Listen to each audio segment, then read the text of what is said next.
coming this morning. Hopefully you had a chance to get some coffee and donuts.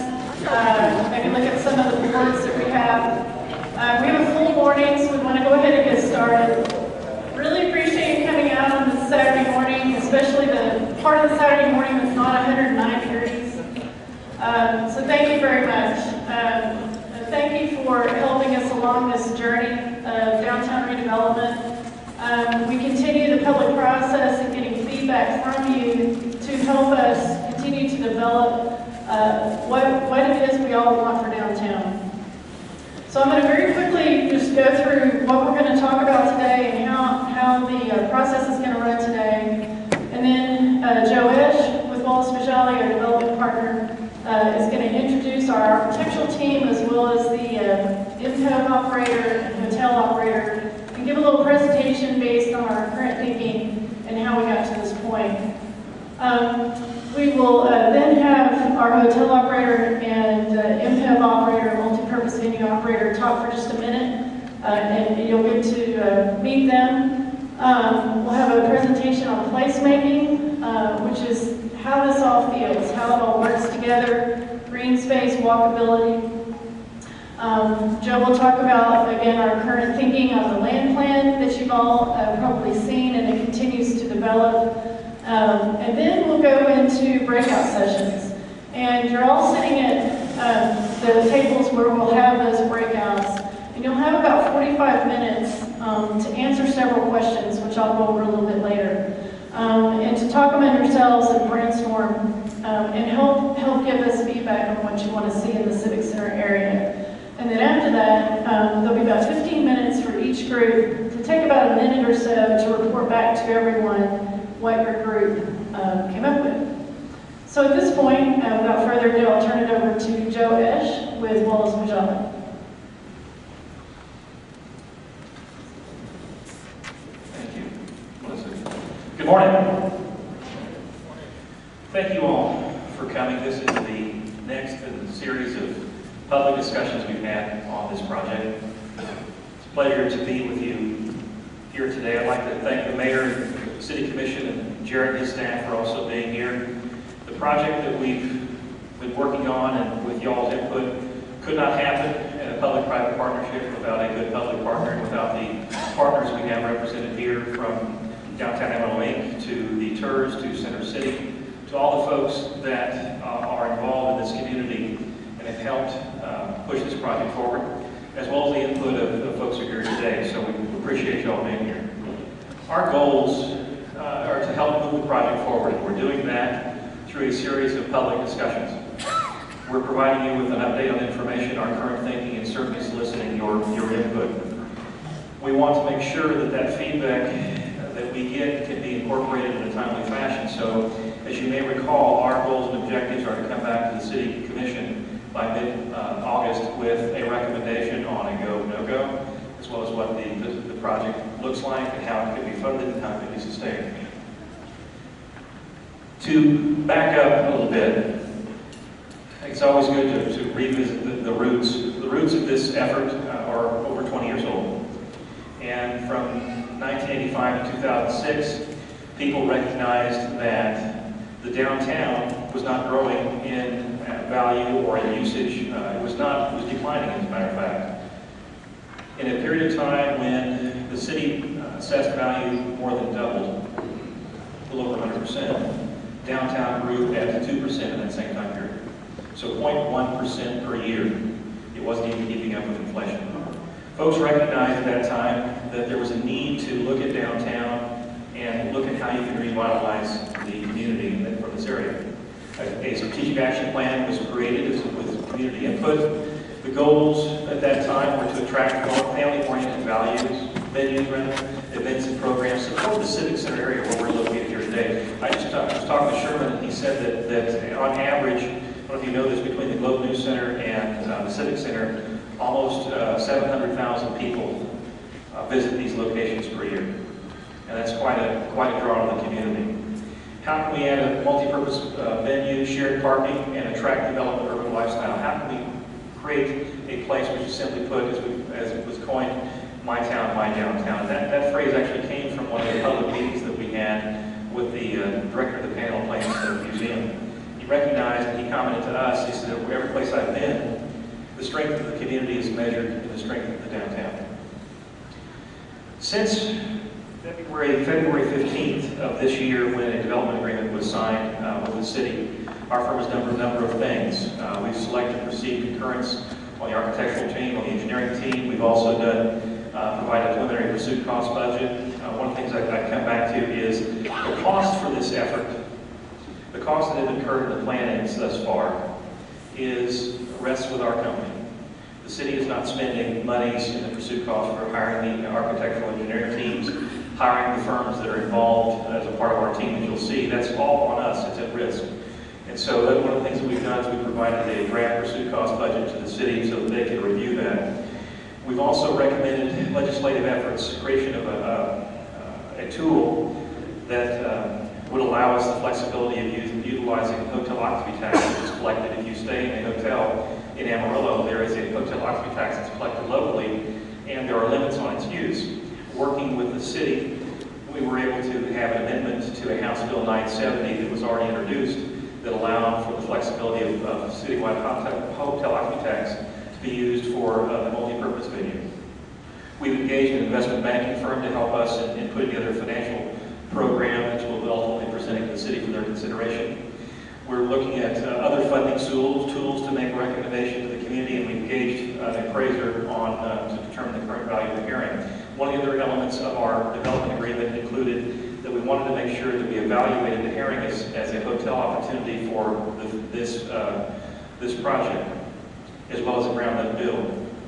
Our architectural team that we brought on board, you'll see some of these pictures. In fact, I should comment, along the sides here, you'll see pictures of streetscapes downtown, buildings that are downtown. On this side, you'll also see some examples of hotel architecture. On this side, you'll see different minor league ballparks, as well as samples of some of the types of events. One of the questions that have come up is what happens in a minor league baseball park? What else can you do? Over there, you'll see a variety of uses. People have said, well, this is Amarillo, don't you know? It blows and the wind is a little bit touchy from time to time, and it gets cold. You'll see a variety of locations that have similar features, and yet they use their multi-purpose venues for a variety of activities. These are some of the examples of projects which HKS has been involved in. A small little stadium that has, I think, an 80-yard, close to it, screen at the top we may be familiar with. And by the way, this is not the size of the stadium we're talking about. We've attended a number of public venues. We've met with a number of individuals, now well over 1,000 since we started the process in February. We've selected a hotel operator and made a recommendation to the city, the LGC and then the city. Our operators have been approved in concurrence with them. We've also opened the dialogue. I saw Vicki here earlier and some of her board members with Panhandle Plains Aquatics to see the opportunity for that location downtown. And we're continuing the development process, which is what this is about today. Our team specifically, from an architectural team, HKS Architects, Lavin Architects, Tom Lavin. In fact, let me start now by introducing our team. We have from HKS, Jerry Fawcett. Jerry's expertise is in the sports and entertainment. Mark Bushko, he's with the hotel side. And then also Randy Morton is here here's Randy. Randy is with Fu Morton, and he's with the land planning. Craig Melby is here with Architects. He's helping us with the assessment, looking at the hearing. Kinley Horn is not here, and Western Builders. Western Builders is helping us with some of the cost estimating. We have to go through a separate process if this moves forward with the selection of a contractor for actual construction.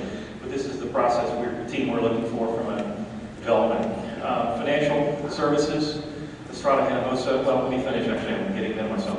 Then Noah Albert he'll be talking in a minute with American Property Management, and then also Scott Berry and Mark Lee with the Amarillo Sox. So that's the team that we have. We think we have a very good team. We know we have a very good team that has done a number of good projects and that can serve this community and our efforts very well. Estrada Hinojosa is our investment banking firm. Civitas, which you've seen some things in the paper about EB5. We have a variety of other consultants. But I know that we have short time, so what I'm going to do now is turn it over to Noah. I'd I'd like for the operators to tell you a bit more about their experience. You've heard some things about the projects, but I'd like them to talk to you more about their experience and their views. Thank you, Joe. Morning, everybody. My name is Noah Halpern. I'm the Corporate Director of Acquisitions and Development for American Property Management. And let me first start off by saying it feels really good to be back in my home state of Texas. I grew up not too far from here. Well, every place in Texas is a little far, but I grew up in El Paso. Actually, I heard some chuckles there. El Paso is part of Texas, everybody. But that's true. Different times. But it feels good. I actually end up missing some of this dry heat. So it feels good to be back in Texas. American Property Management is entering its 21st year, and I'm happy to say I've been a part of 7 of those years with American Property Management. We have a proud history of operating some of the most historic and well-known hotels in Texas. These include the Sheraton Windsor in San Antonio, the St. Anthony, also in San Antonio, as well as the Stone Lake in Dallas. APMC currently operates and/or owns 30 hotels throughout the country, and we employ over 3,200 people.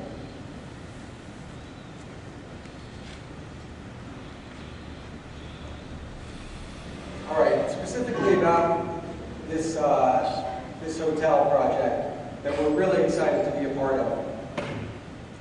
It's going to be a branded, upscale, full-service hotel.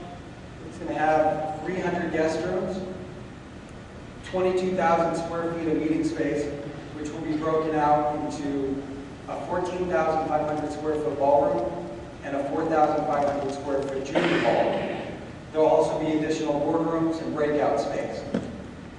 The hotel will also feature a 3-day meal restaurant, as well as a pool and fitness center. Now, we're in a lot of different cities, but one thing always remains the same with APMC, in that we want to get involved with the community. Employees are encouraged and regularly participate in a variety of charities. These include the United Way, Juvenile Diabetes Research Fund, Chamber of Commerce, the Red Cross, YMCA, YWCA, and this is just a very short list. Also, our hotels regularly sponsor Little League teams, Boy Scouts, Girl Scouts, soccer teams, YFL, spelling bees. It is important that we don't just operate the hotel, we are part of this community. So, once again, we're really excited about this project, and I look forward to hearing any questions and trying to answer any questions you might have, and receiving any feedback as well. I'm going to hand it over to Scott Berry, who's going to talk to you about the Amarillo Sox. Thanks, Noah. I'm probably technologically deficient on this. Do we have a slide? We got it. I think that's our only slide. We're the baseball operators, and we're proud to be part of this team. We came in, I'm with Southern Independent Baseball. We own 3 teams. A team in Shreveport, which is the defending champions of the American Association. We were fortunate enough last year to come into town and convince the county commissioners that we wanted to operate the Amarillo Sox. In one sense, we're new because this is our first year here as the owners of the team. In another sense, we've been here a long time because I think we have the wisdom to partner up with Mark Lee and his staff. And I think those of you that are here would agree that, I mean, you couldn't ask for a better general manager, a better staff, a group that's more committed to providing fun, affordable family entertainment to the community. that's kind of our commitment to the community as we entered this as an operator. We came here, and our league is committed, and our organization is committed to providing fun, affordable family entertainment. And we're going to continue that in this process. As we've talked to the city committee, and as we've talked to Joe, the developer, our vision is that we basically would bring what we're already doing to a more modern facility that would allow Mark and his staff to even serve the community better. Joe alluded to the fact that because of we really weren't looking per se for this opportunity, but when it presented itself to us, we felt like this is a great opportunity. The existing facility is an older facility. I think because the pipes and everything are above ground, we do have a limited time period within which we can operate the facility. And we believe that with the new facility, we could be much more of a year-round, event-driven facility. Some of the boards that you'll see, I mean, and we do this already in our existing facilities. We also have a team in Grand Prairie that we acquired this last year. And we would have concerts at the facility. We would have boxing events. We would have, try and use it as the starting and ending point for walks and fundraisers. I think as you'll see on the board, that one of the things that we haven't got our arms fully around, but that we'd like to explore is that with the climate here is the possibility of having a skating rink that would be part of the facility in the off-season. So there are a lot of different opportunities we think we have to better serve the community. But one of the things that I wanted to emphasize is that we came in here kind of as a stakeholder, that we are committed to providing fun, affordable family entertainment. I've said that a number of times, both to the committee and to y'all today.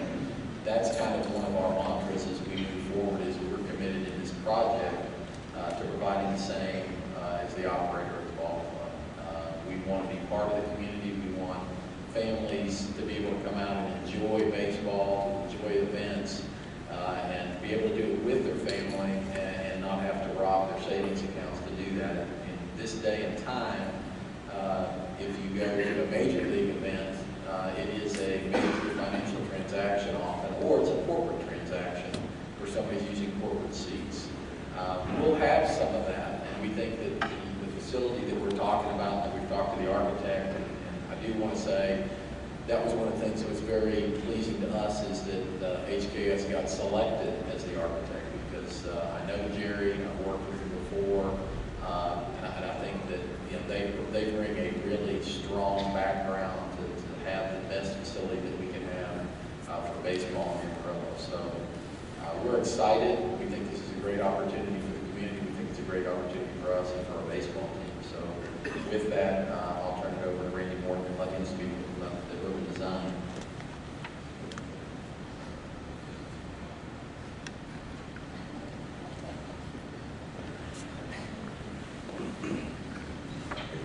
Yeah, my name is Randy, and I run the urban design group for HKS. Urban design is quite simply the design of cities. It's a type of architecture where some fellows like Jerry specialize in doing ballparks. I specialize in building cities. And in our work, we have to do two things. We have to, on one hand, have an inspiring vision that people can really rally around, and then on the other hand, it has to be practical, it has to be affordable, it has to be believable, it has to be doable. And let me just tell you a little bit now about what we're starting to see here in Amarillo. And it's a city that has a lot of assets. When you look at this historic photo, you can imagine a city, it was one thing 100 years ago. It changed over time 50 years ago. It's now what it is today. And in another 50 years, it's going to be something else. And the assets of the city, if you look at this photograph, start with its city grid, and it starts with those blocks. And that's a very powerful Middle American placemaking device.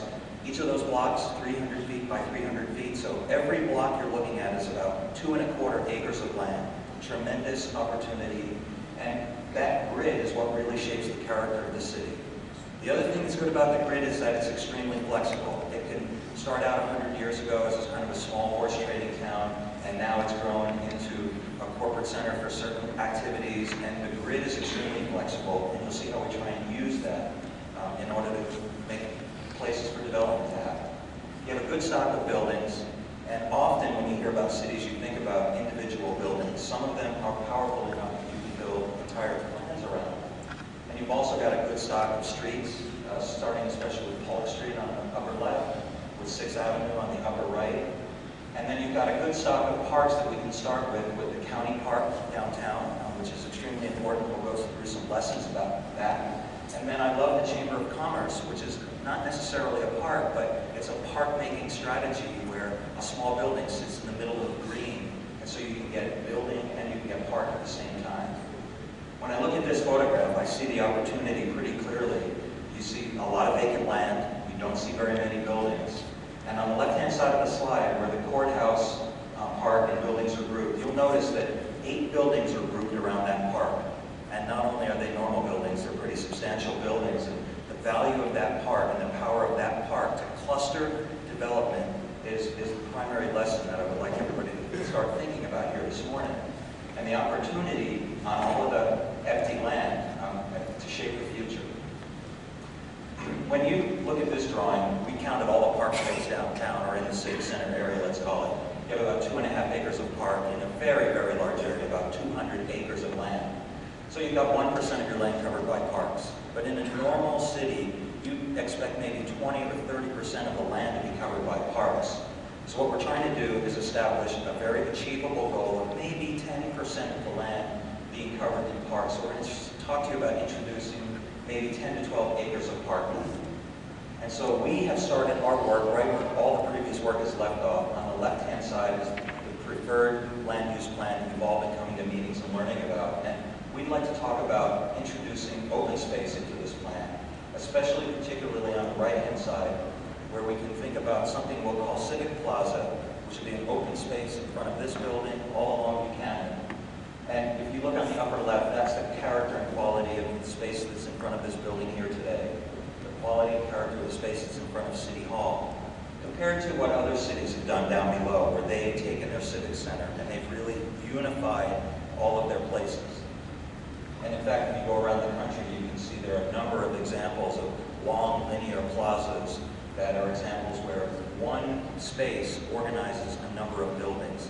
And think of Civic Plaza here, which would be the front door for the Performing Arts Center, front door for the Civic Center, front door for City Hall, front door for the new hotel, front door for the ballpark.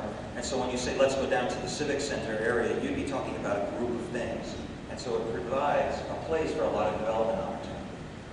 The next opportunity is all along 6th Avenue, which is building on an initiative the city already has. And that's just to turn it from a street that is in need of a lot of infill to make it very dense and impactful, like the slides on the bottom. So on the upper right, where there are fountains that aren't usable, where there are streets that don't lead to very many places, we'd like to use infill development to help make the street heavily populated. And there are streets all around America that we will draw our inspiration from to help describe what the design of the street should be like. So on one hand, we have the city streetscape initiatives now, and then drawing on models from around the country with how we place trees, how do we do paving, how do you do lighting standards. And then we're starting to think a little bit longer term, introducing on each of maybe 2 blocks, 2-acre park, 2 blocks of 2-acre parks each. One block on the north end where the library sits. We think that would make a terrific park with the library sitting in the middle of the park with development around it. And then on the south end, a south park, which would be building on the success of the ballpark. And those parks would be based on other kind of park precedents around the country, whether it's a Rittenhouse Square or Forsyth Park, a number of very successful parks and cities that have been the centerpieces for new neighborhoods. And then the other park opportunity is along the railroad track, where there's a lot of vacant land. And it's an interesting phenomenon in Middle America where trains run through the middle of cities. And it'd be spectacular to have a park sitting there and you can enjoy the trains going by and think about land that looks like this today that would be based maybe on land and turn into something like this, like they've done in Birmingham, Alabama, which has become the centerpiece for their downtown, connects to their university, and then features the railroad track. So our plan leaves all the land uses pretty much as they have been. We add to it a number of places. On this drawing, you can see 6th Avenue as a place that would lead to Civic Plaza, and that plaza would be the heart and soul of the new district. Then in the future, an Arts Park to the north and a South Park to the south, which would be a ballpark neighborhood, and then eventually a railroad park. And then these would have development clustered around them. Many of you, when you walked in, saw a model in the back, and that model in the back is based upon these kind of park developments and the kind of architectural development that would come around them. So if you think about how do you do this big chunk of vision over a period of time, it starts with exactly what we're here talking about today, with this expansion of the Civic Center, City Hall, and the ballpark on the right-hand side, and then on the left-hand side, the Performing Arts Center, which is already there, but we think of it as part of this place, a new hotel and a parking structure, all grouped around the Civic Plaza. And that takes some period of time to happen. Then, over some other period of time, development can start to infill along 6th Avenue, and there are opportunities around Courthouse Square to think of either campus or office kind of commercial development that can happen. Then, longer term, as the parks begin to emerge on the north and south end, you can start to see, on the north end, we'll talk about that for a second, where you have a library, you have Liberty Theater, you've got a Performing Arts Center, entrance to the Civic Center, a possible aquatic center. Those are really interesting land uses that have an arts feeling to them. And we think that street especially could be an arts walk, and you can have an arts theme to that neighborhood. And then on the south end, around the ballpark, you find more normal development, a mix of residential and commercial development.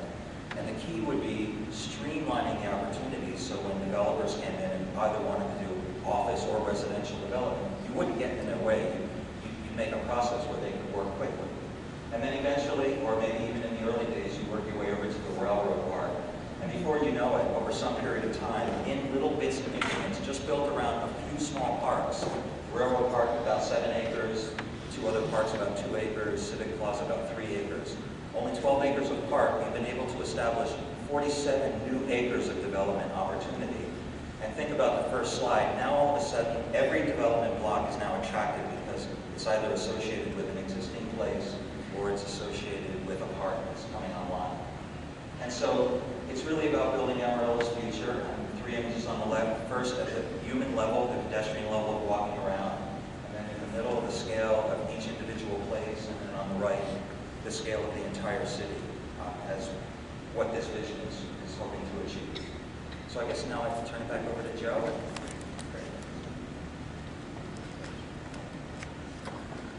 Thank you, Randy. Made a couple notes. When you spend time working on this project, you forget at times who's heard what. You repeat yourself and you leave things out. First off, I think I forgot to mention John Jenkins from Lab and Architecture too. I want to recognize John. He's also part of our team. One of the things that we are also doing is the city has undertaken an effort for facility planning for this facility, the Civic Center, and we are coordinating with that. If you sum up what you see here, the elements have not changed. The elements that we've been talking about are hotel and MPEV and parking structures. What we want to do today was to start showing you some of the trade-offs.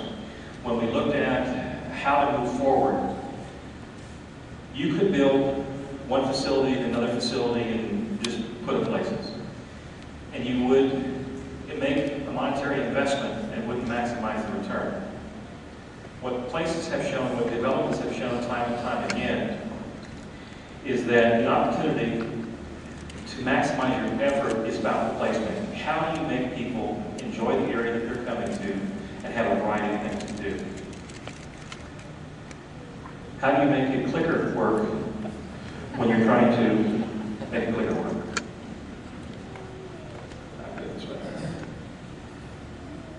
All right. So we concluded, we did our assessment of the Herring Hotel. It's a sound structure. It's something that we believe needs to be preserved for the future. You gotta turn it on. What was it? Apparently I turned it on. Hopefully I won't turn you on. So we looked at the location for the MPEV, we looked at the location for the hotel. We recognized the best location for the MPEV, the stadium, is south of City Hall. We looked at then the Herring is a fine structure, it's a sound structure, but it had certain limitations for the development of a convention center hotel as we worked with Noah and his team, and also with the architectural team, saying, what are the trade-offs in what you might say from redevelopment of that product versus adding a new facility? What we recognized was that the Herring would make a good hotel, but it wouldn't add to the placemaking that you saw earlier. It wouldn't add to the opportunity to build upon, wouldn't add the opportunity to build upon one location, because you would end up having the Inn at one place, the hotel at the other, wouldn't create a connection. So moving forward, what we came down to was the Inn South City Hall, the hotel directly south of the Globe News Center. Originally, some of the conceptual land plans showed a parking structure between that and the hotel, but we recognized that if we moved the hotel to that parking location, that it allowed us to better play into the Globe News and to the Civic Center. We looked at including the Herring as a part of Phase 1, is that one of the recommendations that our current thinking is to make it a part of its acquisition, a part of this project. And the reason is that it needs to be preserved, because we see it 5 to 7 years down the road when this is up and running and you stabilize the hotel operations and you have the ballpark up and going, that it could be the opportunity to start developing it as a second hotel. One of the things that's interesting is when we come to town, where we stay is the Fisk. And there are a lot of great hotels in the community, but we'd like to stay downtown. And since it's open, the Marriott Courtyard has opened, we're seeing rates already.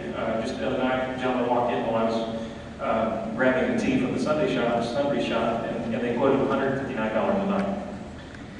And it's stronger than what was reported in the Hundon study, the Strategic Partners, Hundon Strategic Partners and Hotel study. So we recognize that the market for the hotel is strong, and that we see the opportunity to grow long term. One of the other things that we're looking at is the architectural theme. One of the things we want to talk to you about today, not only the location, but to convey to you some of the current thinking. Over here, as we've talked about, are a number of architectural styles. And when you think about Amarillo, and you think about the heyday of development downtown, you can quickly focus on a few buildings for the architectural inspiration. And the one of that, from the Santa Fe building, the Fisk building, to the Coble building, the old post office, there's a variety of things that you can focus in on. So what our current thinking, and you don't see any designs up here yet, because again, there's still input. One of the things we want you to start thinking about in your groups is, where do you see this going? And we're focusing on the Coble building. So if you could take that old post office and the architectural theme of that, with its terracotta roof and its stonework, and envision that scaled up to be as a part of the hotel, with a refined subtle elegance that speaks to Texas, speaks to Amarillo, speaks to the heyday of design in this community. How could that look, and how could that inspiration be tied in further to the ballpark?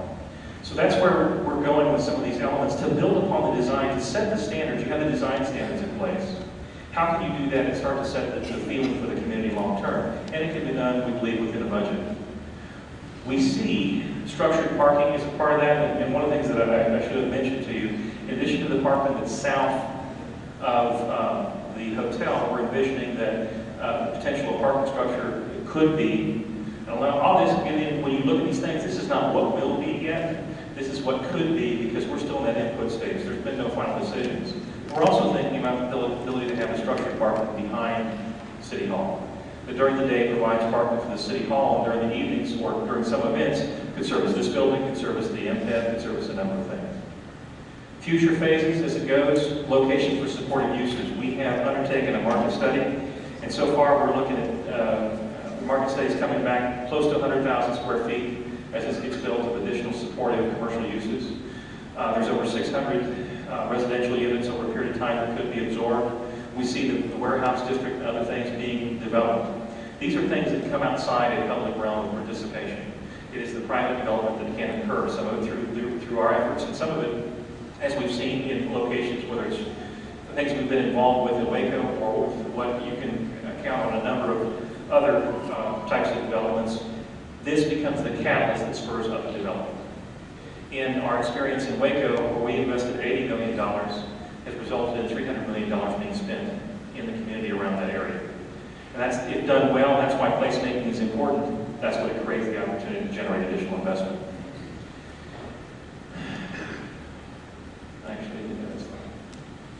So, with that, what we want to do is address questions, get to the breakout sessions. want to make sure we have plenty of time to start getting people's thoughts and processes, and I'll turn it back over to you. Thank you so much. We've got about 15 minutes or so. If anybody has any questions they'd like to ask before we go into breakouts or comments you'd like to make, I think we can, hopefully we'll be able to hear you. If you can keep any questions or comments you have to a minute or so we can get through everybody's questions, and then we'll go into breakout. One thing I forgot to mention, when you came in, there was a model at the back. And so Melissa will describe it a little bit, but again, when you look at that model, it kind of builds upon what Randy described in placemaking, and Randy will be describing it further through some breakout sessions, but it really looks at what can happen long term, and it has the ability to show from phase one and the opportunity to develop things longer term. Yeah, question over here. What does the man from on sports way over there know about aquatics? What does what? What does the man on the far side know about aquatics, built into venues, sports venues? You're asking Mark what he knows about aquatics built into, I understand the actual question. That right now, aquatics is not part of the multi-purpose venue. That is planned, if you'll notice, at the north end, potentially of the Civic Center, and it is not part of that facility. So are you asking if they are familiar with it? Has he seen that anywhere, or how he's seen aquatics built into a downtown development? The question is, what do the operators of the MPEV know about aquatics being a part of other baseball operations? Personally, I've seen that there is the only aquatics I have seen is in the East Coast. One of the Atlantic League teams has a little lazy river that goes underneath the stadiums and has bumper boats.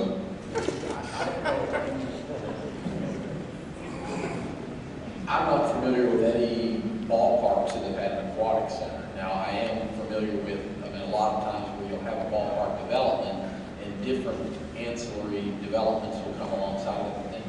I think, aquatic center fits into that. There's other uses. There's ballparks where there's amusement parks next to them. There's, lots of different uses. And I think that having an aquatic center, begets getting people to, you want to get people flowing into a center that has, an entertainment feel to it. So I think it's a complementary use that would be great to be adjacent to the ballpark. I think there's a difference between incorporating it into the facility and what's adjacent to the area. You spoke about the size and scale of the hotel. Could you say something about the size and scale, configuration of possible parking structure? The parking structure right now, the question is, spoke to the size of the hotel, did not speak to the size of the parking structure. Right now, the total number of spots that are planned, if you look at the average requirement for the ballpark, it's about 1,700 spaces with the hotel. So what we're looking at is the parking structure. If it's 5 levels, that would be south of the hotel, would be approximately 1,000 spaces. Is that right, Jerry? And then the other garage that could be behind City Hall would fill fill the remainder. So your total, you're looking at about 1,700 spaces, 15 to 1,700 spaces. And those two garages. Other questions, sir? You have a pretty major highway going right through this area. How do you resolve, obviously with all the park space and this, you're going to have increased pedestrian traffic. How do you resolve that with the high vehicle traffic through the area? Are there overhead walkways? Correct me if I'm wrong, but I think what you're saying is how do you make that major Buchanan Pierce thoroughfare pedestrian friendly and fit into this development? And that's a very good question. And some of the placemaking and the linear parks and the walkability begins to speak to that. If you got a chance to see some of the streetscape renderings over here, that really tells you the kind of thinking we're looking at. And those were for Polk and 6th Street, would also apply to other streets like Buchanan and Pierce. And what that does, it has what are called bulb outs, where at the corners, in fact, we're starting to see some of that with Happy State Bank project, and we'll also see it here soon with Potter County, where the corners come out, they reduce the pedestrian crossing, they get the pedestrian in front of the parked vehicles. It doesn't take out a traffic lane, but it does a couple of things. It makes it feel more on a pedestrian scale, and just as a human nature thing, tends to slow traffic, make vehicular traffic sort of pay attention. This is a special place, I need to slow down. So it's a very good question, and those are things that we're working through just to make that more pedestrian friendly and bring back that balance all over downtown between pedestrians and vehicular traffic. As a follow-up, I mean, would overhead walkways be maybe part of this plan? The challenge with taking pedestrians over or under streets is what that does to the street level, and in particular, the pedestrian activity on street level, which also begins to affect the success of retail and other development. So when you take pedestrians up or down, it pretty dramatically affects the ability for retail to be successful. Other questions? Is there anything about residential or inspection center that's been mentioned also? Your question is, what about residential? Is that right? Residential is definitely an incredibly important component. In fact, I think I'll let Joe answer that one.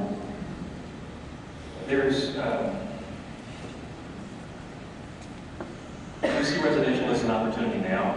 There's some efforts that outside this project that we've actually been looking at and continue to look at for in and around the warehouse district and downtown for residential. That is not a part of the public-private partnership in that it is not a part of the three projects that are in our agreement with the city. We see that as separate, and it's possible that it could develop on some of the vacant land, or it could be development of a number of buildings. For example, the Amarillo Hardware building is 168,000 square feet of 4 floors. The opportunity to develop that property as the ballpark gets going is certainly positive. There are other locations around here that could be residential. One of the things we looked at for follow-on with Herring was a combination of a second hotel, which could be a boutique hotel that combined a 100-room hotel plus residential on other floors. There are a variety of concepts and discussions that are going, that are underway with what we're looking at. We're looking at outside these elements of the public-private partnership. To answer your question. Other questions, please? Yes, sir.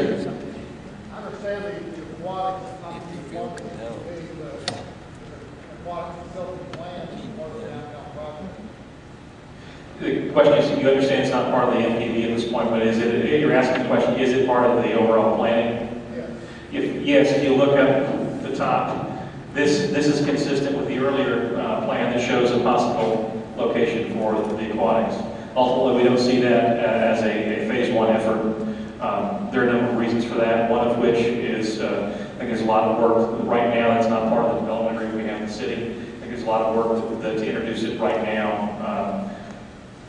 We'd have to do a lot more work with the public to be able to make it part of phase one. It's not going to be a part of phase one, because the window is going to be included. In some sense, it's not like you do it now, you don't do it at all.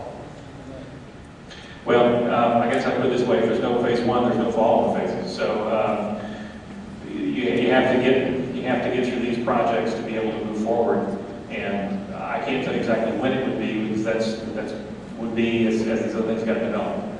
So I don't have a time frame for you.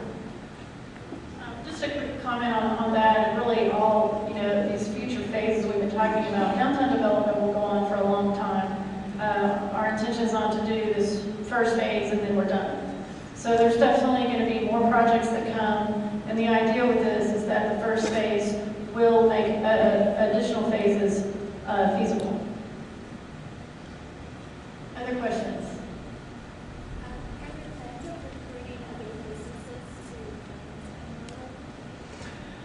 The question is, are there plans to recruit other businesses in Amarillo? And a lot of what downtown redevelopment does is bring a quality of life aspect to Amarillo, and that brings jobs and that brings businesses. When businesses look at relocating to Amarillo or building new businesses, a key component is quality of life. What is there to do? What does the heart of that city look like? And this is a very important part of that. So yes, it does attract business. I think there's two elements in that. There's the work that's always ongoing with the Amarillo EDC and their ability to bring businesses to the community. I believe they focused on the entire community, and if there's a business that could locate here downtown, certainly this provides the opportunity. There's some amenities that this provides that helps them recruit no matter where they locate in the community. On top of that, I mentioned earlier that one of the members of our team is Robert Charles Lesser and Company out of Austin. And what they have done for us is they're completing a market assessment for commercial uses. So the other recruitment of businesses are those retail and commercial uses that we see that we're trying to work on for other opportunities as this gets built. Typically, you'll see more of the restaurants would be the first. You won't see the retail as the leader. You'll see opportunities for rental on the residential question earlier. You'll see rental units first before you see for purchase, and you'll see as things start to develop more things that will take advantage of what's here, and that's what we're working on from not a recruitment of business for the Amarillo EDC's type, but more for filling commercial space. And then there's everyone else who has property that I would assume would try to redo things. Yes, sir. You mentioned the rack rate of a hotel being $159. I mentioned that I observed that just the day before yesterday as a gentleman walked in and said, "Can I have a room?" They said, "That'll be $159 from a queen suite." That's not what I mean. Okay, so for a convention hotel, what would you think would be a rack rate in today's economy? It's going to range, but the more amenities you're seeing. First off, that rate was the hotel was doing quite well, so they were full. They were past their margins, and so that was what was their card rate. You're seeing in this community generally $109 to $129 for the limited service product, and you would see a premium depending on the overall performance of the hotel north of that. And then it depends on that's a rack rate, and you're going to have discounts depending on the corporations and everything else. So you're still looking at north of $129 a night for a full service hotel. And that will change over time. Other questions? Yes, ma'am. Yes, I wanted to ask about, it seems like there's a theme of relocation, and we have strengths in Amarillo, across Amarillo, and we're talking a lot about public-private partnerships, and it seems to me that the public is competing with the private business that we already have in Amarillo. I can't remember who was talking about it, but the skating rink. We already have 2 skating rinks here. And are the people who are already doing that, are they going to be the ones who are invited to be in charge of this, or will this be a public business competing against something that is already privately going in Amarillo? The question was that there was some confusion in some of the examples that were given, and that one of the references was to skating. Well, are you creating a situation where the public is creating a competitive environment with the private sector? And are you transferring businesses from one location to the other? Very good question. The examples that were provided were examples. You look at where the market will fit. One of the elements that you mentioned is the public sector operating it. The public sector is not operating these venues. We're looking at a public-private partnership where the private sector is operating venues. As for a relocation attraction of taking one business from one location to another, that's not what is being proposed. Full-service hotel, for example, is not a relocation, it is an expansion of the hotel properties in this area, and the goal of which is to attract more business to the Civic Center, which provides additional business opportunities. The relocation of the ballpark, you have a ballpark which is historic structure, it's a building with history, it's not a historic structure. I don't want to speak for Scott, but the reality of it is it's antiquated. It doesn't service the needs of a ball team. It doesn't service the long-term growth opportunities. So that is a relocation of one location to another. But that's also relocation of the people who were there that have an interest in seeing an opportunity to grow their business model long-term and to benefit the community. It provides better benefits to this facility in that in close proximity as you come for a civic center event. If you're here for a convention or a conference, you have other things to do in close proximity.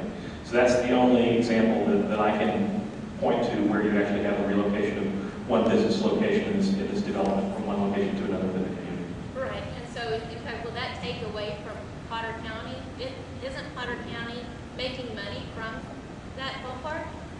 I can't tell you what Potter County is making it. I think it actually costs them money long term, but I can't speak to that. You'll have to ask Potter County about that.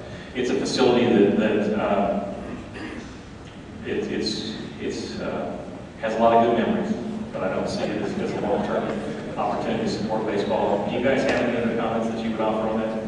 Well, I mean, we're in the planning stages, so we don't know. Our commitment to the county was we're not like abandoning that facility. There may be uses for amateur baseball, things like that could be used there, and really it's going to be kind of up to the county if this project goes forward. What do they see the long-term use of that, both the facility and that land, and we're going to go off of their direction of where they think it should go. But we're going to, we view the county as a good partner with us. We're happy to work with them, and our commitment to them was we wanted this opportunity, but we're not abandoning that. Thank you. Other questions? Joe, I'd kind of like to feed off of the comment that you just made there about the fact that as far as Potter County Stadium is kind of antiquated and the need and the desire for a newer ballpark downtown. But taking a look at the plans here, it doesn't reflect any type of growth or expansion of the Civic Center area. Could the same not be said about our current arena situation here at the Civic Center? And I see no reflection of that expansion of the Civic Center area here. I see no plans of a new arena. Well, the question is that we haven't reflected any expansion or changes in the Civic Center facilities. You're absolutely right. Out of respect, there is a process we acknowledge that's underway. We did not want to get out in front of the efforts of the city and talk, which is not our charge, to talk about the things that are underway. There are, in fact, to this point, a presentation was made by the consultants of the city to the LGC recently and talked about 3 potential elements to the Civic Center. Those potential elements included the redevelopment of the Civic Center to provide additional exhibit space, to provide changes in the current meeting space configuration, and the third was to make changes to the Coliseum and provide additional uses. That is another phase that's underway, and it definitely should be recognized. But the point that we have with that as being recognized is that we're working with the city to make sure that rather than competing with those facilities, we're adding to them to make the Civic Center more successful long term. Those are recommendations that I believe will be forthcoming to the city manager, his team, and ultimately to the city commission about the same time as we'll be coming back. Does that answer your comment question? Yes, sir. Other questions, comments? Yes, ma'am. What about the Herring Hotel? Will that be considered later, the Herring Hotel? The question was, what about the Herring Hotel will be considered later? The comments made earlier is that we see it as an asset to the community that should be preserved. We see it as an opportunity to benefit the second phase. We don't see it as, our recommendation at this point is not as the primary hotel for the Civic Center. But because of the placemaking, we see it as a second phase. So yes, it is being considered, and we also believe that it should be acquired and preserved as a part of this effort to ensure that it can be developed in the second phase. Does that answer your question? Yes, sir. Part of the strategic action plan has to do with immigration. And I was, well, I'll just read to you what it says from the downtown presentation. Immigration, resettling of undesirable urban areas by industrious, hardworking new arrivals. Immigrants help to stabilize big city centers while people moving around the country continue to push out the metropolitan fringes. Big counties depend increasingly on immigration to supplant immigrating native-born population. I was just wondering how you determine the immigrants that will be coming in, and how do you determine who's leaving? We don't. This is, pardon me?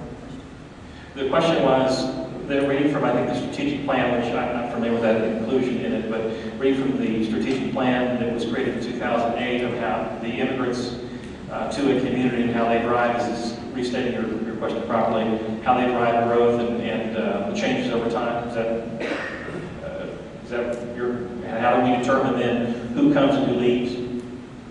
Is that your question, sir? Are you asking about the EB5 program, or are you asking about? Well, what plans do you have for the future for immigration? Where will they be coming from? Sir, we don't have any plans for immigration to come into Amarillo. We have no plans to recruit immigrants from any foreign country to live here. That the creation of these projects and then the growth in the population is like any growth that happens from where people choose to move from in a free society. We just had something in the newspaper that said that immigrants would be able to come in and settle and maybe get their, they'll be able to invest downtown. Let me appreciate that. That's not an accurate statement. The program that is one of the funding programs that is under consideration is called EB5. EB5, each year, the federal government establishes an immigration visa amount. That amount is the total number of visas that they allow out. In the 1990s, they created a program called EB5. EB5 says that of that number of visas, we will allocate a certain amount toward an economic development program that indicates that people who invest a certain amount of funds, there are two thresholds, $1 million and $500,000. The $500,000 is what is typical these days. If you invest $500,000 at risk, and you qualify through background checks which is a lengthy process of a number of federal agencies, just like anyone else going through the process would, and the funding source that you provided also validated, that those funds can go to a regional center where those funds can be invested. It does not mean that the folks who get the visas come to any specific community. It is a program that creates dollars for investment. That is one of the tools that exist. There are 120, I believe, existing centers across the United States. Those centers are capital funding sources. Then there's about 75 or more that are presently in process. That is not to say that you're recruiting people to come live in a location. You are recruiting dollars. Those dollars, the average investor from the Civitas has a net value of over $8 million. So you're looking at people with significant wealth, significant assets. They're looking to invest dollars into a program to have access through a normal process to get a visa. That is not attracting people to come live in a specific area. You're looking at capital. Other questions? Last one, we're about out of time. Yes, ma'am. What other cities have a baseball field downtown? There's a number of them. Jerry, I'd ask you to comment. One of them, in Texas, Corpus Christi is an example. Dallas-Fort Worth has Fort Worth Cats. I'm sorry. Houston has there's a lot that have major league. On the minor league side, you've got Corpus Christi, you've got Oklahoma City, Dayton, Toledo, Ohio, Fort Wayne, Indiana.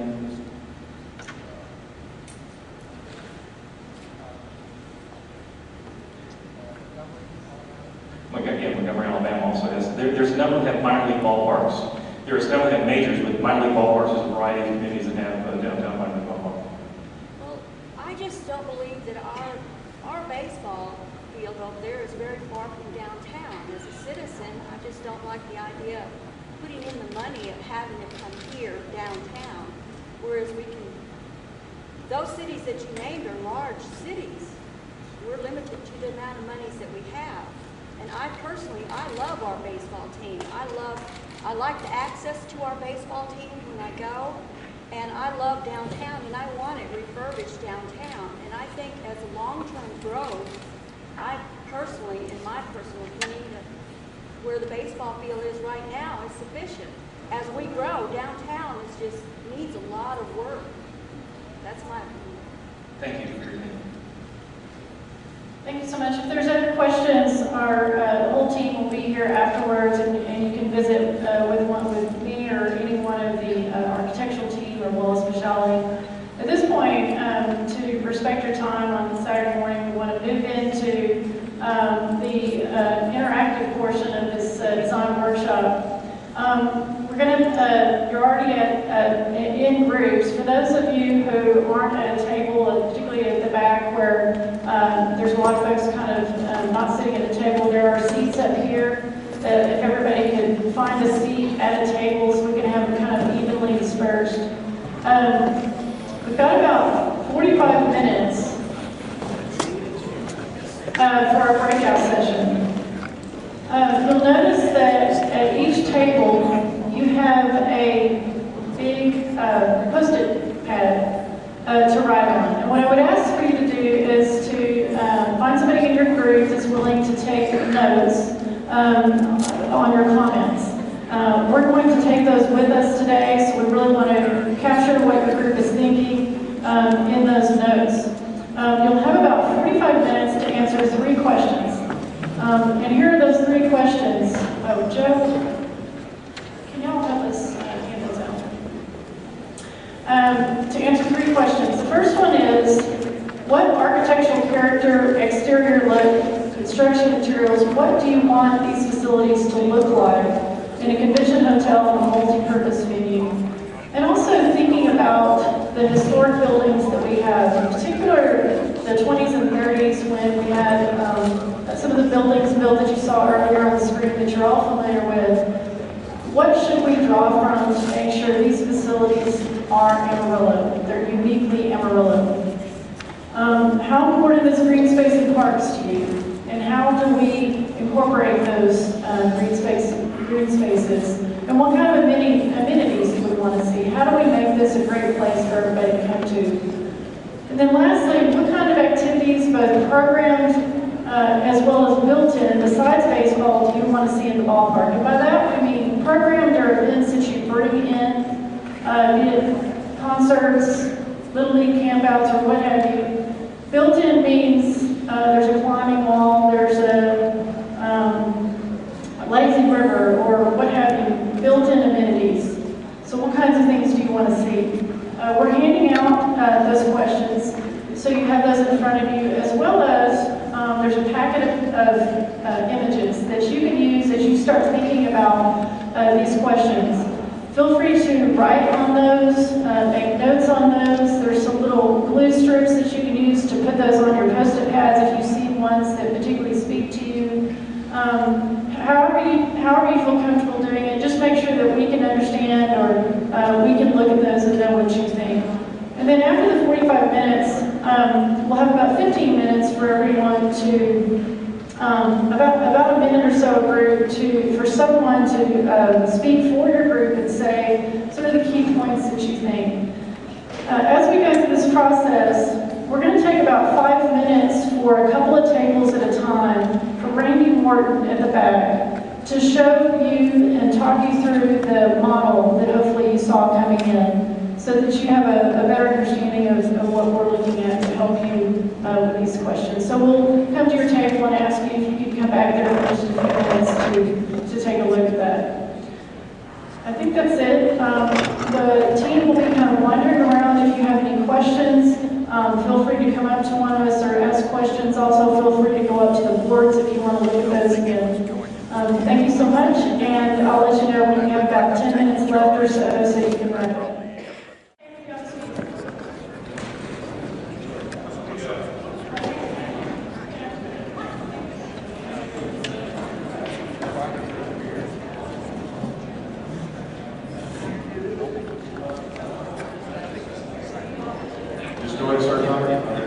Well, at this table here, we talked about, of course, the ballpark and stuff. And one thing that we talked about was we're real concerned about the parking situation that's going to be for the ballpark.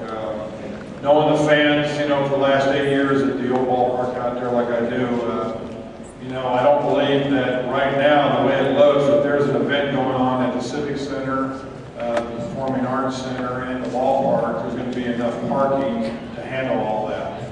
And so I guess our question was, you know, what are we going to do to correct that, the parking for the ballpark? And that's really, we just addressed the bottom one there. I'm just looking at the ballpark. I mean,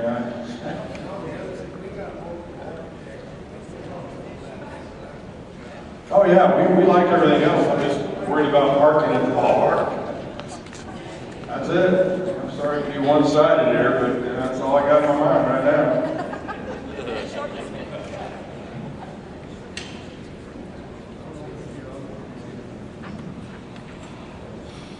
Okay, let's hear from this table. Y'all have something together?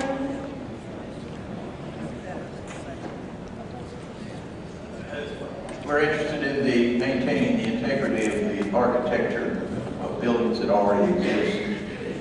Hopefully you can do what you want inside that would be economically feasible and so forth, and attractive to our cities and its use. That we certainly want to keep the buildings that we've got where they are. And that's the message I'm hearing from the guy over there at the model. Thanks. Any other comments on the other questions? No?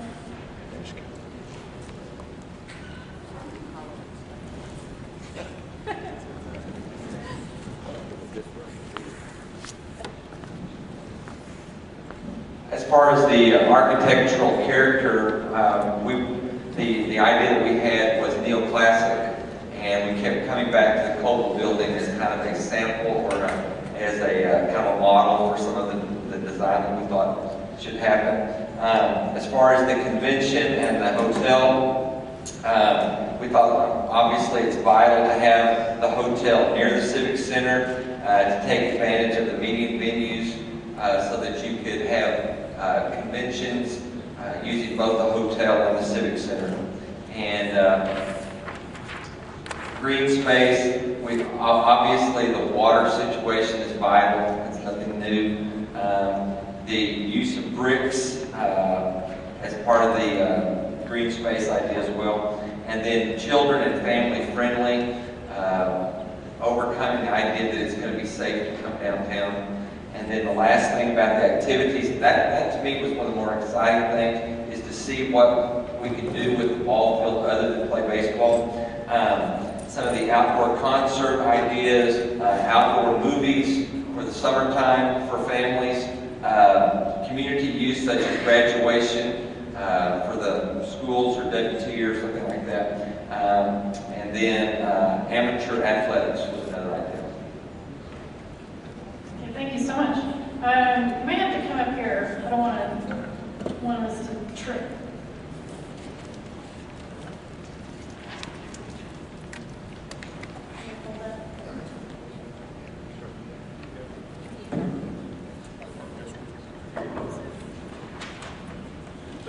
From the architecture standpoint, we went Art Deco, modern, the Southwest flavor. The height of the buildings is important. Ideally, we'd have 8 and 10-story buildings that might be visible from the skyline. Green spaces are important. We want to somehow not have green spaces solely for the use of the homeless people of Amarillo, and how you differentiate use of green space versus homeless is difficult, and I don't have the answer to that. Ballpark, maybe the entrance being left field or being more open than if you enter at behind the home plate. The truck traffic is difficult if you can slow traffic through, like we talked about, to make it safe. We very much want an aquatic center included in this. The idea of a multi-use facility being used for 40 days out of the year, or a pool that be used 7 days a week. Would there be an increase in utilization if an aquatic center could be added in there, co-located? The green space would be available for the swimming pool as well as for